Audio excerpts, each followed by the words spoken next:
Il abusa de sa servante et lui fit un enfant, jusqu'au jour où il découvrit que c'était sa propre fille.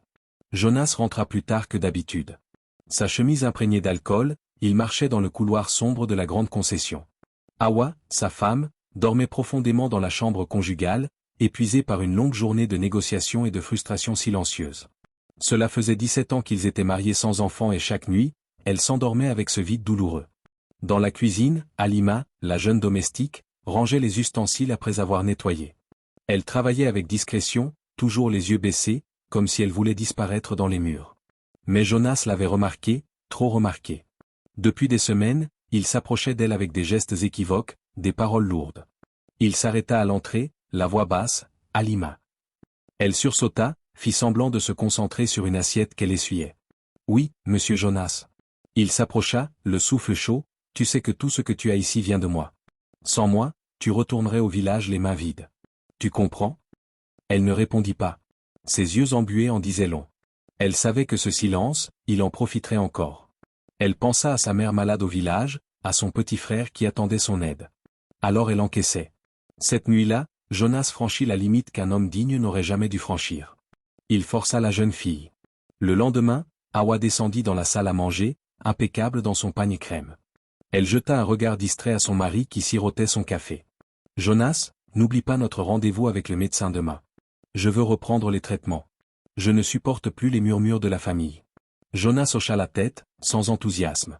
Les médecins avaient parlé d'infertilité, mais il refusait ce mot. Dans son esprit, ce n'était pas lui le problème. Quelques semaines plus tard, Halima vomit dans l'évier avant de commencer le ménage. Ses mains tremblaient, elle était enceinte. Dans sa petite chambre au fond de la cour, elle se parla à elle-même, brisée, « Qu'est-ce que je vais faire de cet enfant? Madame Hawa va me tuer, et Jonas ?» Elle éclata en sanglots. Pendant ce temps, Hawa priait chaque nuit, posant ses mains sur son ventre vide, « Seigneur, donne-moi juste un enfant, montre-moi que je ne suis pas stérile. » Sans savoir que sous son toit, son mari avait déjà semé une grossesse interdite. Un matin, Halima vomit encore derrière la maison. Son corps tremblait. Elle savait qu'elle portait l'enfant de Jonas. Agenouillée sur la terre humide, elle murmura, « Dieu, pourquoi moi ?» Le soir, Jonas entra comme d'habitude dans la cuisine, sûr de son pouvoir. Mais cette fois, Halima le regarda droit dans les yeux. « Monsieur Jonas, je porte ton enfant. » Il se figea. « Qu'as-tu dit ? » « Je suis enceinte de toi. » Il posa ses mains sur ses tempes, paniqué, « Tu veux ruiner ma maison ? Tu veux détruire ma réputation ?» Halima recula, en larmes, « Tu m'as forcé nuit après nuit. Je n'ai jamais voulu ça. » Il souffla durement, « Personne ne doit savoir. Pas Hawa, pas le voisinage. Sinon... » Le lendemain, Hawa remarqua qu'Halima semblait malade. Elle posa une main sur son épaule, « Tu es comme une fille pour moi. Si tu as un problème, parle-moi. » Ces mots poignardèrent Halima. Elle détourna les yeux. Les mois passèrent. Le ventre d'Halima s'arrondissait. Elle pleurait seule chaque nuit. Un soir, Hawa entra dans la cuisine et la surprit en train de caresser son ventre. « Halima, tu es enceinte ? Qui est l'homme ?» Avant qu'Halima ne réponde, Jonas entra précipitamment. « Hawa, ce n'est pas ce que tu crois. » Elle se retourna, le visage déformé par la douleur. « Jonas, ne me dis pas que c'est toi. » Son silence confirma tout. Hawa s'effondra en criant, « 17 ans sans enfant. Et toi, tu en fais un avec la bonne ?» La maison devint lourde, pleine de rancune. Halima mit au monde un bébé fragile.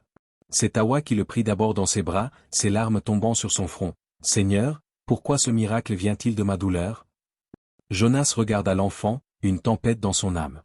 Les mois passèrent, la tension monta. Hawa haïssait Halima mais ne la chassa pas. Elle voyait chaque jour le ventre rond comme le miroir cruel de son vide.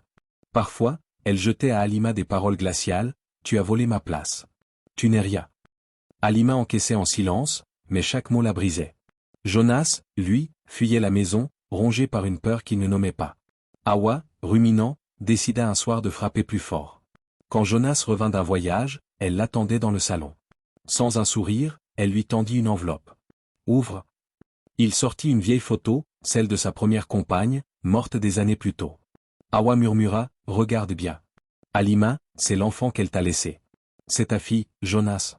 Ta propre chair. Et toi, tu l'as utilisée sans savoir. » Le souffle de Jonas se coupa.